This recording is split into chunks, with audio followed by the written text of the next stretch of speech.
Assalamualaikum warahmatullahi wabarakatuh. Alhamdulillahirrabbilalamin. Wassalatu wassalamu ala rasulillah. Assalamualaikum Bang Syahid. Waalaikumsalam warahmatullahi wabarakatuh. Bang apa Syahid itu nama aslinya? Nama asli itu nama baptis Andreas. Oh Andreas. Andreas Budi Hasiholan Marpaung. Marpaung, Masya Allah. Berarti ini dari Sumatera Utara nih. Iya, Masya cuman lahir di Jakarta, Pak. Oh lahir di Jakarta. Orang tua masih dari sana semua. Orang tua bapak asli sana, ibu Jombang, tapi sekarang udah tinggal di Jakarta. Oh, oke. Oh ibu Jombang, bapak yang Jombang, dari Jawa Sumut Timur. ya. Oke, berarti Horasbah boleh dong berarti. Horas, Mbah. Oke. Alhamdulillah. Nah, alhamdulillah nih hari ini saya ketemu dengan Bang. Sekarang panggilannya Bang Syahid. Kalau di sini panggil Lai, Oh, Lai aja. Lai Syahid gitu biasanya. Oh, Lai gitu. Syahid. Kan karena Sumut kan jadi saya panggilnya Bang gitu. Bang Syahid ini juga adalah seorang yang sudah masuk Islam tahun berapa? Tahun 2011. 2011. Oh, duluan sih itu mana daripada saya?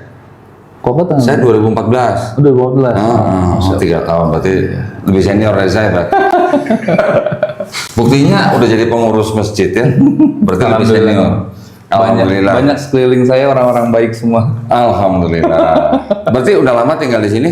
Di sini 2013 atau 2014. Oh, 13, 14 udah di sini.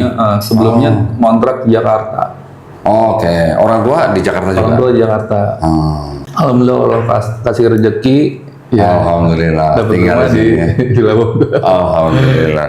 Jadi Itu rezeki yang tidak terduga ya kok ya. Maksudnya gitu ya? ya kita istiqomah aja lah. ya, Jalan semua terus. udah ada yang ngatur ya. Iya, semua udah ada yang Nah, ngatur. sekarang kita mau dengar ceritanya nih, Bang Syahid nih. Ceritanya dulu gimana? Dari seorang yang beragama Marpaung, biasanya kan kebanyakan Kristen, Mayoritas. mayoritas. Berarti memang dari keluarganya memang Kristen semua. Kristen rata-rata. Oke. Terus dari gereja apa, Bang? Saya dulu gereja GBI Sungai Yordan. Saya dulu GBI Betani, Bang. Berarti dulu kita Tapi saya sealiran dong. kecil sekolah minggu di AKBP. Gitu. Oh, AKBP. Oh, Karena pernah. tinggal sama tante, Namburu lah kalau orang Batak. Oke. Kecil tinggal sama Di tante. Sumut apa di Jakarta? Jakarta. Oh, di Jakarta. Saya sekolah di Jakarta. Pokoknya lahir, Lahir di tumbuh, Jakarta. besar, Jakarta. sama Jakarta. Semua Jakarta ya, oke. Berarti pernah tumbuh besar di AKBP. Di AKBP. Terus gedenya baru Aktifnya di AKBP lebih aktifnya. Oh, lebih gitu. aktifnya. Terus Pernah jadi apa? ya Marbot atau gimana? motong ini. Motong apa? B1. B2. B1 kalau di gereja tuh B1 biasanya. B1 tuh maksudnya apa? Anjing? Anjing. Oh, oke. Aduh, ada orang Advent lagi. Orang Advent kalau denger Orang begitu, Advent ya? iya dulu Advent dia. Orang Advent kalau denger anjing dipotong, babi dipotong miris katanya. Miris. Karena nggak bisa makan. Sian dulu. Aduh, masya Allah. Alhamdulillah, sekarang bang saya sudah muslim ya, bahkan udah cukup lama dari 2011. Nah, sekarang mau denger ceritanya nih, Bang. Ceritanya dulu gimana, aktif di gereja sebagai apa? Ya aktif di gereja sih sebagai atlet basket juga kan dulu. Oh, main basket lah gitu. atlet rupanya? Ya. Widih, atlet nasional. Enggak. Oh, enggak. Atlet ecek-ecek lah gitu. Oh, atlet antar gereja gitu Antar ya? gereja gitu. Berarti dulu gerejanya juara berapa? Juara 1? Nggak pernah juara. Oh, udah Saingannya banyak kok.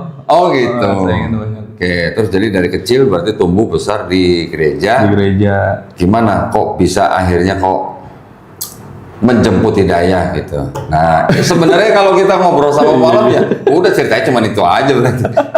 Cuman kan nanti kita bisa apa namanya dari cerita itu apa yang bisa kita sharing buat. Ya intinya sih saya mendapatkan kebaikan-kebaikan itu dari mantan pacar saya. Oh gitu. Mantan Jadi pacar saya istri maksudnya. iya tahu. Berarti dulu sebelum masuk Islam udah ketemu sama calon waktu itu.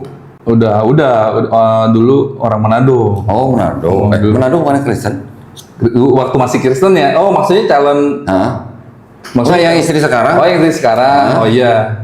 Manado. Enggak bukan. Oh yang Manado lain lagi. Oh lain lagi. Oh banyak. Jadi ceritanya Rupanya gini. banyak. Nanti bisa diikat bang. Nggak apa kok. Oh nggak apa-apa. Iya. Jadi waktu itu jalan sama Manado itu lama 8 tahun lah. Udah sempet merencanakan nikah juga. Yang Manadonya Kristen? Sama yang Manado, yang dulu Kristen ya. Dulu waktu masih Kristen nih. Oke, ceritanya. iya. Nah, entah mungkin takdir Allah kali ya mungkin ya.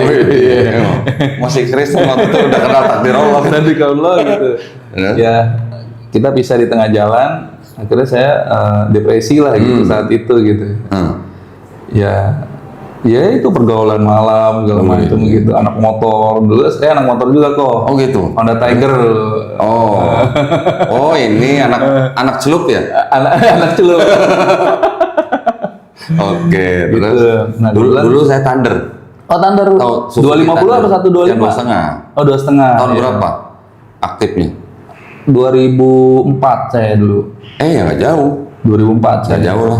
Bener. Saya dulu di Thunder juga, cuma yang 125 sebelum ke Tiger ya. Oke. Sebelum ke Tiger gitu. Oh naik kelasnya ke Tiger. Ke Tiger gitu. Terus? Ya udah pisah terus ya depresi lah gitu ya, namanya masih muda kan, masih labil gitu kan, kok pergaulan sana sini gitu kan. Akhirnya di kantor, kita kan satu kantor nih ceritanya sama yang Manado itu? bukan. Oh sama yang istri sekarang? Istri saya. Nah kebetulan saya duluan nih yang masuk di kantor nih. Saya kebetulan kerja di suatu perusahaan terbesar dulunya, Kompas lah ya. Perusahaan apa? Media Kompas. Oh, media. Kompas Gramedia lah. Oh, grup. Kompas. Kompas Gramedia. Itu komando pastur tuh. Kompas Media. Oh berarti di apa? Jurnalis kayak gitu? Ya saya distribusinya, kebetulan istri di desainnya gitu. Desain gitu. Desainer lah gitu. Bentar bang, nih kopinya udah datang. Oh iya, Masya Allah. Ini punya, tadi bang pesan apa? Coklat ya? Ini apa nih? Ini ini yang coklat ini. Oh coklat ya? Oke. Masih Kang. Ya, gitu. terus di Gramedia. Gramedia, Kompas Gramedia. Saya masuk tuh dari tahun 99 kok. Wih, 99, lama lah saya. Nah, nggak lama istri saya masuk. Saya udah senior lah. Saya senior duluan lah dibanding istri saya gitu. Yeah. Istri saya masuk. Nah, di situ lah saya pandangan pertama gitu loh. Pandangan pertama apa pandangan curian nih? Pandangan colongan? Ya, colongan lah awalnya gitu. Padahal beliau dulu, istri saya dulu ada yang deketin juga gitu. Ada yang deketin, ini cowok lah. Cuman namanya saya orang yang nekat kan gitu, cuek aja lah gitu. Selama janur kuning belum berdiri ya kan gitu. Masih bisa disalip gitu. Masih bisa ditikung gitu. Tikung gitu. Terus Ya gitulah, saya deketin. ngeri juga nih. Sekarang aja udah pakai peci nih. Gue penasaran dulunya pakai apa nih. Dulu kok, saya tuh di jalan itu kok anting nih, kiri kanan. Kalung salib gede. Gede lah. Kalau sampai dikeluarin apa di dalam? Dikeluarin. Udah kayak Kalau di jalan tuh begitu. Udah kayak pendeta ortodok dong mereka. Kalung salib anting 2 nih kiri kanan gitu. Terus masih ada lubangnya? Udah ketutup kan. Betul. Alhamdulillah. Ngurus masjid pakai anting. Bisa dipecat dah. Gitu. Jadi saya deketin istri saya, ya kebetulan istri saya itu memang termasuk orang yang taat beragama lah gitu. Oke, Muslim taat berarti ya? Muslim taat lah gitu. Jadi dari awal itu saya udah ditolak kok. Terus? Maksudnya dia tuh tahu tuh saya agama Kristen tuh. Jadi saya udah ditolak mentah-mentah. Nah, terus? Tapi entah hati saya tuh makin penasaran gitu. Oh nekat? Nekat. Saya deketin. Karena saya dulu berpikir gini kok. Dulu selama saya jalan sama perempuan-perempuan yang sebelumnya, kayaknya itu mudah banget gitu kok, dikandeng gampang gitu kan. Asik. Ya gitulah gitu. Oh gitu. yang ini kok susah? Iya, ini susah. Itu yang bikin saya penasaran gitu. Yang bikin saya penasaran. Akhirnya ya istri saya, mantan pacar saya juga lama-lama luluh juga sih. Cuman beliau memberikan apa sih artinya bang? Ultimatum. Kalau kamu serius mau nikah, kamu harus pindah agama dulu. Nggak bisa kalau nikah beda agama. Tegas ya? Tegas istri saya. Masih ayat nggak tuh? Enggak. Oh, enggak. Kirain nggak saya. Enggak, maksud gua nggak saya Bible gitu. Enggak, saat itu enggak. Karena di Bible juga nggak boleh nih beda agama. Iya betul. Nah, Enggak, saat itu enggak. Jadi saya cerita nih sama istri, sama mantan pacar saya ini. Saya tuh berusaha doain kamu dengan doa saya gitu kan. Dia juga ternyata di dalam sholatnya doain saya. wih deh. Jadi adu kuat itu. Adu kuat. Ternyata kalah kuat. Kalau kuat. Kalah kuat sama Bapak di surga ya kan. Oh, kalau kuat. Gitu toh. Terus Gitu tuh. Ya kan dulu sempet galau lah ingin memutuskan sesuatu tuh. Tapi alhamdulillah banyak sekeliling tuh di circle saya tuh teman-teman baik lah gitu. Ya lu harus menentukan jalan hidup lu sendiri gitu. Karena di akhirat itu lu nggak bakalan bisa ketemu orang tua lu, ketemu siapapun gitu. Lu harus menentukan jalan lu sendiri. Kira saya galau kok. Galau nggak pulang-pulang. Semua masjid saya datengin tuh kok di Jakarta tuh di Sunda Kelapa. Ya tidur doang karena kegaulauan saya gitu. Lah maksudnya tuh minggat dari rumah. Iya. Saat itu keluar lah. Diusir apa keluar sendiri? Enggak diusir, belum. Ini belum menyatakan Islam saat itu. Okay. Ingin memutuskan Islam saat itu. Jadi butuh apa ya? Butuh apa sih namanya? Kenapa mesti tidur di masjid? Ya nggak tahu kok. Itu berjalan dengan sendirinya gitu. Malam tidur di masjid Sunda Kelapa saya saat itu. Tahu. Hari Sabtu atau Minggu saya lupa. Paginya itu ada kajian loh. Jadi saya ikut di situ. Tahun berapa? Oh udah lama banget itu udah lama tahun banget ya? 2009 lah. Yang ceramah siapa? 2010. Ingat nggak? Yang ceramah siapa? Nggak inget. Oh, bukan Ustaz nama. Waktu itu bukan. Oh, bukan. Karena waktu itu kan belum mengenal siapa-siapa lagi. Terus? Ya udah saya pencarian lah artinya gitu ya, pencarian. Akhirnya saya ngobrol sama istri, saya memutuskan untuk masuk Islam. Nah, jangan buru-buru. Oh jangan buru-buru. Tahu-tahu udah memutuskan masuk Islam. Ini yang pengen kita tahu biasanya teman-teman kita yang Muslim pengen denger yang menyebabkan akhirnya Bang Syahid waktu itu memutuskan untuk meninggalkan agama yang lama sampai untuk memeluk Islam tuh apa gara-garanya? Karena saya udah memikirkan masa depan lah, terutama masa depan saya mau menikah dengan istri yang baik gitu, punya istri yang baik. Oke. Oh jadi berarti pada saat itu Bang Syahid melihat calon yang waktu itu sedang dikejar-kejar itu di dalam pandangannya Bang Syahid ini perempuan baik-baik, perempuan gitu baik-baik, Muslim yang taat, Muslim yang taat. Gitu. Tapi waktu meninggalkan Kristennya gimana? Nggak istilahnya yang jelas gimana? Kan dari kecil Kristen masalahnya. Iya, yang jelas sih galau loh kok, galau banget. Galau banget. Apalagi untuk berterus terang kepada keluarga ya. Iya. Tahu sendiri kan saya kan anak pertama ya. Kalau di Batak itu anak pertama kan anak emas kok. Kalau dibilang. Sangat diharapkan. Iya diharapkan lah gitu. Ya akhirnya ya harus memberanikan diri. Akhirnya saya harus memberanikan diri bicara terus terang gitu. Enggak gini.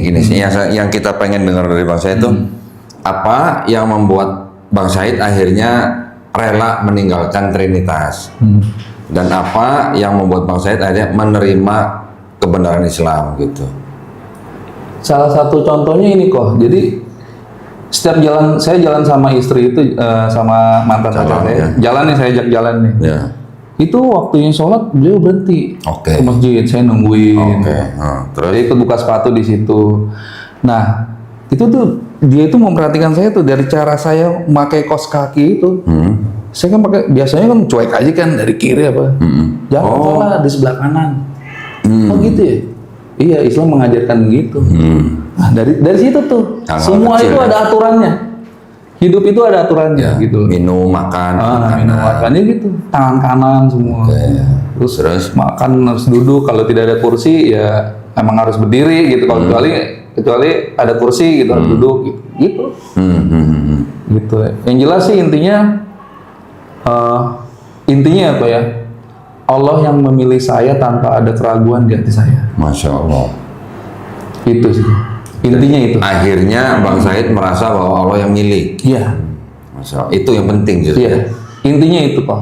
Tapi ketika meninggalkan Trinitasnya itu ada semacam kayak pergolakan gitu nggak? Dulu nih Tuhan saya bisa punya 3 pribadi nih. Sekarang di Islam nggak ada kenal 3 pribadi. Gitu. Justru saya mendalami itu setelah jadi Islam. Setelah Islam. Dulu karena terdoktrin kali itu. Ya. Karena keluarga saya tuh termasuk keluarga besar ya termasuk ya. Itu seorang Kristen yang taat gitu. Semuanya. Iya. Jadi mungkin saya tuh terdoktrin banget gitu. Papa mamanya aktif di gereja. Aktif. Jadi apa? Gembala Majelis. sidang. Hah? Gembala sidang. Buset, gembala sidang. Gembala sidang itu yang mimpin satu gereja kan? Loh, berarti gerejanya punya orang tuanya Bang Syahid? Enggak. Apa sih kalau di Batak itu penatua apa sih? Penatua. Ya intinya setiap ada ibadah gitu, Iya. dia termasuk bagian yang Iya, melayani iya. jamaat gitu. Penatua. Ya atau ada Ya, yang kayak gitulah. Ada yang sebut penatua, ada yang sebut majelis gitu. Ya gitu lah, Oh, oke. majelis lah gitu. Oh, bukan yang punya gereja dong. Bukan. Oh, ya itu udah termasuk jajaran orang-orang yang diharapkan bisa menjaga iman jemaatnya. Iya. Itu orang penting. Loh, Bang Syahid sendiri dulu waktu masih di remaja sampai udah kerja tuh nggak pernah ikut kayak pendalaman Alkitab atau Ikut sih kok. Ikut? Iya kayak retret dulu kan retret sekolah minggu kan retret ya. Ikut. retret Tapi sayangnya dulu kok retret nyari cewek kok. Nah itu baru mau tanya. Saya jujur aja nih, semua pasti kayak begitu. Bukan saya aja. Kayaknya nuduh kita juga kayaknya Derek. Nuduh kita juga. Kalau misalnya orang yang nonton podcast ini, Iya. tuh ngada-ngada tuh kalau bang, ya saya sih bukannya ngada-ngada emang Iya. gitu. Tahu. Emang ada unsur gitu ya sih. Iya, itu cukup inilah, cukup Minum aja. berpengaruh. Ayo. Oke. Jadi sebenarnya ya boleh dikatakan Bang saya juga sebagai Kristen waktu itu Kristen yang imannya bisa dibilang pas-pasan atau enggak? Enggak juga. Cukup kuat imannya. Iya kuat. Kuat. Tapi nggak mendalami teologi atau Enggak. Ya biasa aja sekolah minggu. Rajin sekolah minggu paling rajin saya. Sekolah minggu kan masih Karena kecil. dia ya sekolah minggu ya masih kecil ya. Maksudnya dari kecil tuh saya dididik sama orang tua lu harus ke gereja, nggak boleh Oke. nggak gitu. Setelah dewasa rajin bayar perpuluhan nggak? Dia ketawa dia bayar perpuluhan. Enggak, soalnya kalau bayar perpuluhan kan sama pacar waktu itu nggak bisa naktir pacar. Oh gitu. Terus terang banget ini. Enggak, ini yang dialami yang ini orang Iya, banyak. Enggak, kan kita lagi flashback ya. Iya. Jujur juga deh. Gua kalau bayar perpuluhan nggak bisa naktir cewek itu. Waduh. Iya. Jadi ketika masuk Islam itu Bang Syahid umur berapa? Umur 30 pas. Oh udah 30? 30. Oh, oke. Januari pas ulang tahun saya itu tanggal awal Januari. Awal Januari usia 30. Nah, waktu itu gimana tuh? Akhirnya menghadapi keluarga gimana? Nah, awalnya itu saya kan balik lagi nih ke rumah nih setelah udah ngobrol sama mantan pacar saya bersedia masuk Kristen. Tapi alhamdulillah istri saya ini selalu mengajari saya ya itulah tadi. Saya kenapa saya memilih beliau itu? Beliau selalu mengajarkan kebaikan. Harus izin sama orang tua. Harus terus terang. Itu biasanya kan yang dialami mualaf-mualaf sekarang itu begitu tuh. Jadi kan mereka takut untuk berterus terang. Ya udah akhirnya saya pulang. Pas hari Minggu tuh di hari Minggu, papa saya nanya, kamu nggak ke gereja? Enggak. Minggu depan lagi, kamu nggak ke gereja? Enggak. Terus saya lagi mikir, galau tuh, waduh terus terangnya gimana nih? Entah kenapa ya mungkin Allah memberanikan diri saya gitu. Papa saya nanya, kamu nggak ke gereja? Enggak pak, mohon maaf. Saya udah sholat. Ngomong sama papanya begitu? Iya maksudnya gitu, saya udah Islam gitu. Oke. Terus masih ingat nggak reaksi papanya waktu itu gimana? Bapak saya kan orangnya nggak pernah banyak ngomong ya. Oh langsung gebuk gitu? Enggak main tangan juga, cuman ngelempar barang. Oh, aja sih lempar. kalau- Beliau termasuk orang yang pendiam sih gitu. Oke. Tapi yang paling histeris tuh mama saya. Oh. Ya saya maklumin lah ya, karena kan beliau kan dulu basicnya dari Islam gitu. Oh, mamanya Bang Syahid sebelumnya malah Islam. Islam. Terus nikah sama papanya Bang Syahid, masuk Kristen. Kristen. Ini kenapa berapa minggu ini saya dengar cerita banyak bener yang begitu ya. Orang tuanya nikah yang tadinya Sekarang malah saya lihat di fotonya terakhir beliau update status di WA. Beliau habis wisuda apa sih namanya? Sekolah teologi, diploma. Oh ya? Iya. Mamanya? Mama. Kapan? Saya ini. nggak tahu, saya waktu itu ngeliat update status fotonya, foto rame-rame gitu. Belum lama pakai ini. toga. Belum lama ini atau udah lama? Belum lama. Mamanya berarti masuk STT gitu? Iya. Wih, karena mungkin penatua atau majelis ya mungkin. Iya, Jadi mungkin. belajar teologi. Papanya juga? Bapak enggak kayaknya, Pak. Apa enggak? Nah, Gitu. terus reaksi mama waktu itu gimana? Ya mama histeris lah ya, sampai teriak-teriak segala macem gitu kan. Ya saya itu dibilang anak durhaka kayak gitu-gitulah. Kalau mama nggak tanya mamanya, mama dulu waktu masuk Kristen durhaka gitu. Yang jelas saya waktu itu udah nggak kepikiran apa-apa. Ya, nggak berani ya. Ya saya cuman bisa apa ya ngademin aja sih, udah mah gini ini udah jalan saya gitu aja. Berapa saudara Bang Said? Saya anak pertama. Adik saya Berapa perempuan satu. Dua, cuma berdua. Berdua. Oke. Sekarang udah nikah juga. Gitu. Jadi berapa lama akhirnya orang tua akhirnya bisa tenang gitu menerima Bang Said? Ini kayaknya udah langsung aja nih. Loh, iya. Itu yang kita harus dengerin karena kan itu pelajaran. Soalnya masih banyak jalannya nih kok. Oh, belum. Oh, berarti ada belokan lagi nih. Iya saat itu. Terus? Ya yang jelas mereka nggak setuju ya. Terus suatu saat saya bawa istri saya. Oh, calon, waktu itu calon saya ke rumah. Terus? ke rumah. Itu di rumah itu udah ngumpul keluarga besar saya dari papa saya, dari Namboru saya. Namboru itu kakaknya bapak. Paman Semua gitu ya? yang dulu ngedidik saya, ngerawat saya dari kecil. Iya. Itu ngumpul semua. Bukan sebutannya tulang ya? Namboru. Kalau tulang tuh apa? Ya tulang itu om juga, cuman muda lah. Oh, yang di bawah? Muda. Adik gitu? Maksudnya iya adek, cuman muda umurnya gitu. Kalau Namboru kan Amang Boru om yang udah tua gitu. Kemarin belum lama saya ke Medan. Itu katanya di sana ada bayi lahir nggak ada tulangnya. Dimakan B1 kali ya. Tulangnya lagi keluar kota maksud. Oke, terus udah Ya, jadi gitu. Tungguin. Di situ saya izin minta restu. Saya mau nikah. Nah kebetulan kan ada adik bapak ya polisi ya, orang mabes lah. Waduh. Jadi beliau itu memperkarakan saya, katanya surat-surat yang nikah yang saya urus ini palsu. Lo kan belum nikah waktu itu, waktu bawa. Waktu itu mau ngajuin, kan waktu itu kan mau nikahnya di Bandung nih. Saya bikin surat apa namanya? Surat numpang nikah. Nah, numpang nikah ke RT RW gitu. Jadi saya keliling. Nah, saya mau nikah nih. Saya ternyata om saya itu udah keliling nih ke RT RW. Beliau keliling juga. Ngapain? Ya kalau ada saya jangan disetujuin gitu. Ke RT RW, kelurahan, camat semua didatengin. Buset. Terus? Jadi intinya saya mau digagalkan. Oke. Gitu. Sampai gitu ya? Iya, ini kamu palsu nih, bisa saya penjarain. Oh silakan saja, saya bilang. Kalau mau saya penjarain sekarang. Saya tetap jalan saya pilih ini gitu.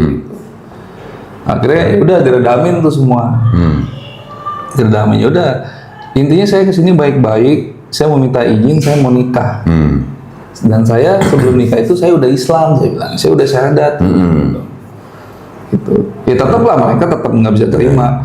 Terus berbagai cara cari solusi nih, tante saya lah, nomor saya. Ya udah catatan sipil aja, kan bisa kan beda agama, gitu. Oke. Gitu ya kan? Disuruhnya begitu ya. Nggak bisa, saya bilang. Terus? Saya harus satu jalan, saya satu kapal, satu nakoda ya harus sama-sama gitu maksudnya. Gitu. Keluarga waktu itu nggak ada yang ngomong gini. Kenapa nggak calonnya aja masuk Kristen? Iya, sempat bilang ngomong gitu. Cuman tetap saya tetap berusaha, nggak bisa. Saya bilang. Mungkin kalau wanita lain menghadapi keluarga saya saat itu mungkin udah kabur. Tapi alhamdulillah beliau itu langsung sujud ke kedua orang tua saya. Waktu itu? Saat itu. Wih, memohon. Minta tolong. Saya mohon Pak, Ma, restui kami. Kaget gitu. Oh kaget semua. Bapak-bapaknya kaget tuh. Terus yang paling ini sih mama saya lah masih ini. Udah kamu nggak usah kayak begitu. Gitu. Terus adik saya dulu masih ya gimana? Dibilangnya istri saya tuh main dukun apa gitu. Ya gitulah. Ya. Ya gitu akhirnya tetap nggak disetujuin ya. Yang penting kan saya udah memberanikan diri nih. Akhirnya kita pergi pulang tuh. Saya pergilah dari rumah itu. Akhirnya saya mau ijab kabul nih setelah itu kan ijab kabul. Ada isu juga mau di ini juga apa mau dibatalin sama mereka sampai ganti tanggal kok. Tanggal ijab kabul misalnya ijab kabul tanggal 25 misalnya. Saya ganti tanggal 26. Saat itu di undangan itu saya coret. Oh jadi orang tua tetap diundang? Tetap undangan tuh ada gitu. Cuman ada isu mereka mau menggagalkan lah gitu. Sampai itulah akhirnya saya coret lagi. Itu udah kesebar kok, udah kemana-mana gitu kan. Ya alhamdulillah sih berkat bantuan teman-teman juga semuanya bisa berjalan lancar. Saya bisa ijab kabul dengan lancar. Alhamdulillah. Dan terus resepsi. Nah pas resepsi itu mereka datang kok keluarga besar saya. Cuman mereka nggak masuk, nunggu di parkiran mobil. Oh gitu? Nggak masuk? Nggak masuk. Akhirnya saya tarik istri saya, yuk kita turun, kita samperin. Dengan saya pakai jas gitu kan ya. Kayak bawa nasi kotak? bawa besek. Bawa besek? Ya kan untuk menghormati orang tua, nggak mau masuk ya kita bawa nasi kotak. Gitu. Akhirnya saya samperin ke mobil, abang sepupu saya turun, pakai celana pendek. Cuman nyelamatin saya, hebat lo ya gitu. Bisa memilih jalan ini, ya alhamdulillah bang, doain aja saya. Oke. Tapi dari keluarga waktu itu nggak ngusir nggak apa? Ngusir sih enggak, cuman mereka udah mengeluarkan statement, lo pokoknya nggak dapet apa-apa. Oke. Gitu, intinya itu. Nggak dapet warisan. Gitu.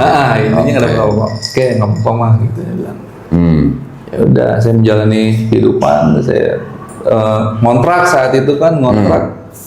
Dan di Kompas pun saya diintervensi karena saya pindah agama.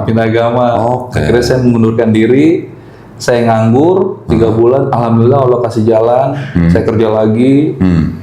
Istri masih di Gramedia? Masih di Gramedia. Akhirnya kita ada ya saat itu memang mau ngapain lagi gitu, kita ngontrak-ngontrak terus gitu lama-lama gitu. Ya udahlah. Kita ngajuin KPR saat itu kan. Udah ngajuin KPR, alhamdulillah disetujui, dapat di Villa Bogor. Sampai sekarang. Alhamdulillah. Gitu. Anak sekarang berapa? 1 tadi? Anak 3. Oh 3. Itu 4 tadi? sih. Yang pertama itu keguguran. Sebelumnya gini kok, waktu kontrak itu saya menemukan yang punya kontrakan itu tokoh masyarakat. Saya di Kebon Jeruk waktu itu kok, Kebon Jeruk Jakarta Barat. Tokoh masyarakat di situ. Akhirnya saya belajar ngaji sama beliau. Itu udah kayak bapak saya. Tadi saya lupa nanya, syahadatnya di mana jadinya? Loh, kok jauh amat? Di Garut. Kebetulan keluarga besar istri itu di Garut. Gitu syahadatnya. Nah nama syahid pun itu nggak pernah direncanakan kok. Jadi pas syahadat itu kan di kampung itu ternyata antusias loh kalau ada acara syahadat. Itu satu masjid itu orang kampung semua yang menyaksikan saya kok. Jadi saksinya banyak saksinya. Terus pas ustadznya itu bilang, kira-kira mau dinamain siapa nih? Entah kenapa ibu-ibu dari belakang syahid. Oh gitu. Saya nggak kenal kok orangnya. Terus kata istri saya, udah ambil. Bagus itu namanya mah. Keren ya. Malah ibu-ibu yang nggak kenal kasih nama syahid. Masya Allah. Alhamdulillah. Keren. Terus waktu itu udah sunat belum? Udah. Jadi saya belum syahadat itu saya udah sunat. Tadi udah menjalankan semuanya. Berapa lama dari sunat sampai bersyahadat jadi? Ya kurang lebih 6 bulan. Lama amat. Maksudnya? Dari sunat sampai syahadat. Sunat sama syahadat itu barengan kok. Maksudnya saya setelah itu baru saya nikah 6 bulan lah.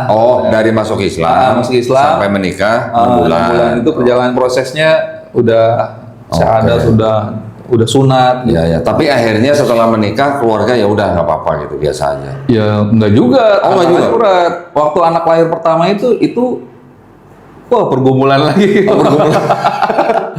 Masalah menamakan anak. Ya. Tahu sendiri orang tua kan pengen namanya marga, ya. Namanya ya apalah nama. Jadi marpau nggak boleh ketinggalan. Nama-nama orang-orang sana lah gitu. Oke. Gimana tuh akhirnya? Ya akhirnya tetap saya harus karena anak-anak saya gitu kan. Ya tetap berusaha meyakinkan orang tua aja. Nah, tapi anak tetap bawa marpaunya tetap dong. Tetap.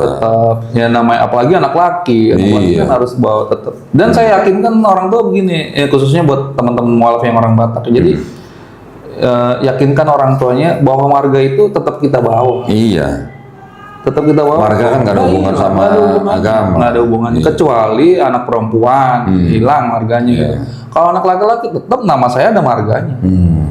Itu nama anak-anak saya yang itu semua ada marga. Nah, sekarang pertanyaan penting juga. Sekarang kondisinya gimana dengan keluarga? Nah, jadi setelah nikah itu kurang lebih 3-4 tahun hubungannya masih kurang Kurang baik. baik. Dan alhamdulillah anak kedua yang pertama kan kuburannya, yang kedua, ketiga, anak kedua, ketiga itu yang menjembatani lah. Terutama yang laki ini nih. Apalagi orang Batak kan seneng kan punya cucu Batak, nggak punya cucu laki kan. Iya. Terutama anak yang laki ini. Jadi Akhirnya- saya tetap berkunjung orang tuh, walaupun dicuekin apa Tetap datang. Tetap datang loh. Bawain makanan. Tetap. Dan siar dakwah saya cuma satu kok, simple. Apa? Ini buat teman-teman mualaf ya, simple aja loh. Berdakwah sama orang tua yang masih non muslim gitu. Sebenarnya sih kita nggak perlu dialog kok.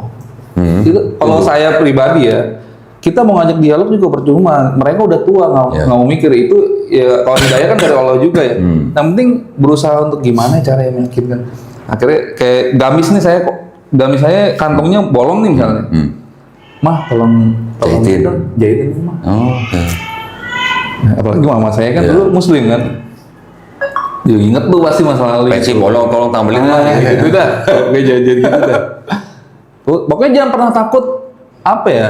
Jangan pernah takut, jangan pernah malu mengungkapkan identitas kita bahwa kita ini udah muslim, udah Islam. Iya. Gitu. Iya. Oke. Gitu. Misalnya kan opungnya. Opungnya datang ke rumah saya nih ke Bogor gitu. Kalau ada ajan gitu, kita sholat keluar cuek aja. Tetap. Lama-lama akhirnya ajan bunyi, kamu nggak sholat. Malah ngingetin. Nah, itu. Oh, masya Allah. Alhamdulillah. Yang penting itu terus deh. Iya.